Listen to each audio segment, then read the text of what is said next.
Okay guys, so today we're going to make an extra special treat. It's banoffee pie.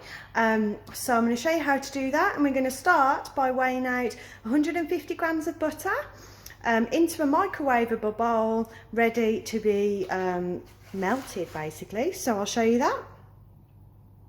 Okay, so I'm going to now put the butter into the microwave and cover it over.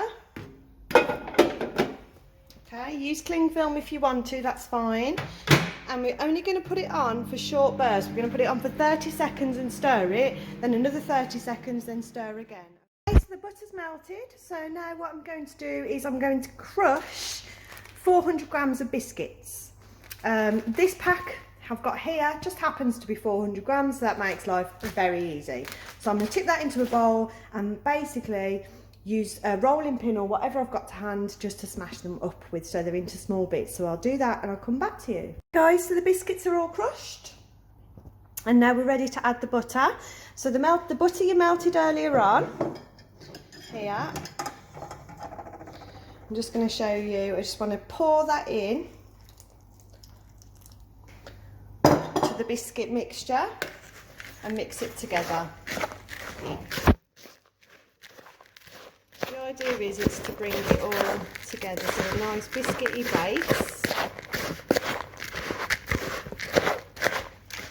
Okay, so it will start to come together and then I'll show you what to do next. Okay, so the next thing you're going to need to do is you're going to need to grease your tin. So I have my greaseproof paper, so what I'm going to do is I'm just going to pop some butter all around the tin as best as I can. And I might add a bit more and just grease that tin so that it's a bit easier to get your banoffee pie out later on. Okay, the next step is putting your biscuits into your tin.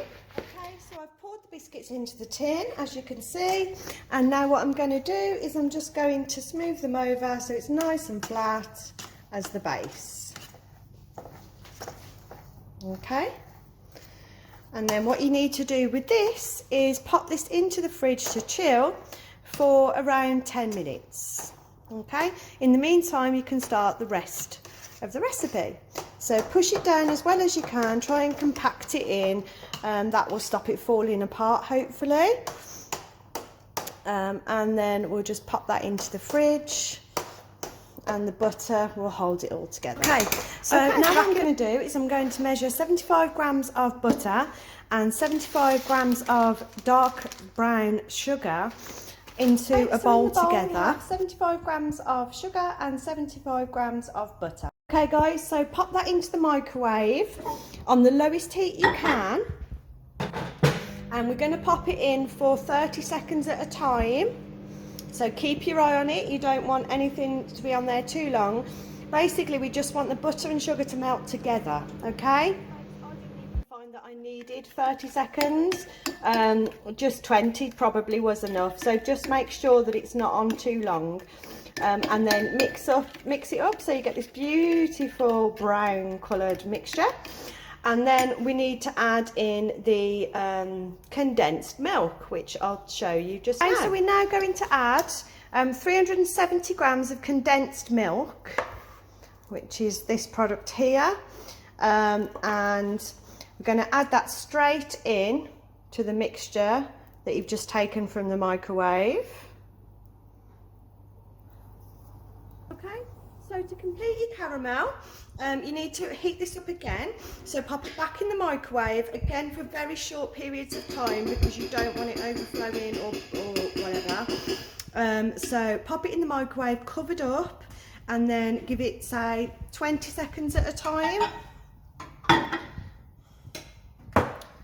Okay, so that's what it looks like when you've got the caramel added, so it's a big bowl now. Okay, sorry, the condensed milk added. Okay, so I'm going to pop that on for 20 seconds and then stir it, and then 20 seconds again, and keep doing that until it looks to me like caramel. Okay, so in the microwave you do need to put it in, stir it for 20-30 seconds at a time, at least 10 times. It needs to boil in there. You can do this on the stove, by the way, but whatever you do, each time you get it out, make sure you use something to pick it up with, because otherwise you will burn your fingers. It is really, really, really hot. It is hot sugar is really, really going to hurt if it goes on you, so make sure you pick it up properly, and keep putting it back in, keep stirring it, and I'll show you what it should look like at the end. Okay, it's cooled sufficiently, so I'll show you what it looks like. Okay, it should look like that, and it should be quite thick. So basically what we're going to do now is pop that onto the biscuit base and then pop it back into chill again. It was difficult to do in the microwave to make the caramel, so, and probably would be safer to do it on a hob. So exactly the same process, but instead of keep stopping it in the microwave and stirring it, on the hob you just keep it on, put it on a high heat once you've added the condensed milk, and keep stirring it until it turns into a thick caramel. Okay, so I'm just going to pop that on the biscuit base and show you what I've done. So here's your biscuit base from earlier, which should be nice and set. And then what I'm going to do is I'm just going to spoon our caramel on top. And once I've put all of the caramel on, then I'm going to smooth it over with the spoon. Okay, so the caramel's nearly ready. So while I'm waiting for that, I'm going to whip the cream, because you'll put the caramels on, we'll put the banana on top of that, and then the cream on top. So what you need is 1 tub of, so there is in this tub 270 mils of double cream. Okay, and we need to whisk it. So I'm going to pop that into a bowl, and then I'm going to show you the whisking process. My cream's all in the bowl, and now I've got my electric whisk here. You can do it with a hand whisk, but it will take you ages. So if you've got an electric whisk, even better. And then just put it on a relatively high heat, and we're just going to whisk until we get soft peaks. So I'm just going to show you that.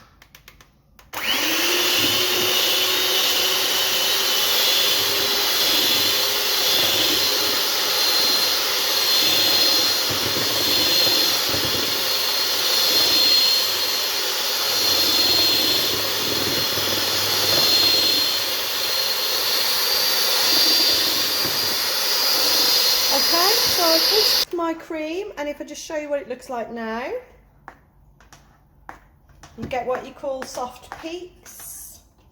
Okay, and that's what your cream should look like. And basically that's ready now. So once we've put the banana on the caramel, we can put the cream on, and then I'm going to put some chocolate shavings on, but that is optional. It's up to you. Okay, so I will show you the next assembly parts as soon as the caramel's set. The caramel's set, so all we need to do now is arrange our banana pieces on top. So I'm just going to show you that.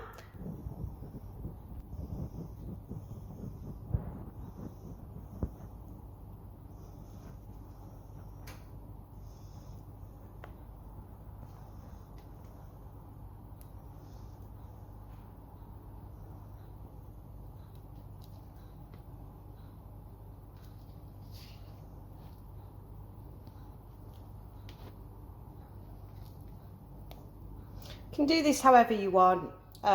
Basically I'm just trying to cover as much of the surface with banana as possible, so that there's plenty banana flavour in there.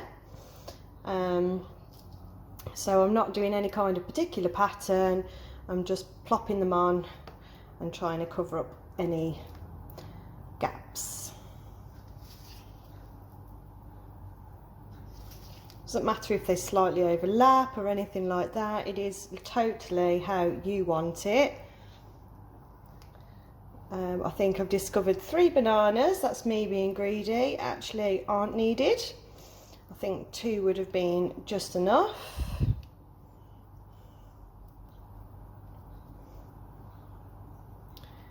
Okay, so try and add a bit more banana in if you can, more the better. That's it. Okay, so I'm quite happy with that.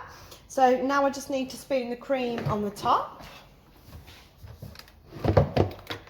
So back over to our cream. Okay, so now we need to spoon the cream on the top, so I'm just going to show you that. And flatten it out. Okay, so I've done too much cream because I added an extra tub, which was naughty. And then all we're going to do now, put that to one side for a moment, is grate some chocolate on the top. So I've got my grater here, and I've got my chocolate of your choice, whichever chocolate you want. This happens to be dark chocolate, but it can be whatever. And then just grate some shavings straight on like that. As much or as little as you want.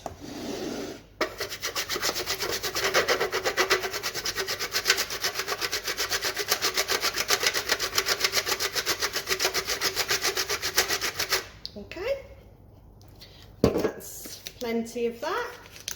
So that is your completed banoffee pie. We now pop it back in the fridge again for about another half an hour, just so everything sets nicely together, and then we'll try and take it out of the tin. That's going to be the challenging part, because as it's all very nice soft parts, it's probably going to taste lovely, but it might well fall apart, but we shall find out. Okay, so I've just taken the banoffee pie out of the fridge. Looks really nice and it's quite heavy. And I'm going to unclip the tin and get it out, hopefully in one piece. So I'll show you in one how it will look on the plate in a moment. So that's the finished banoffee pie.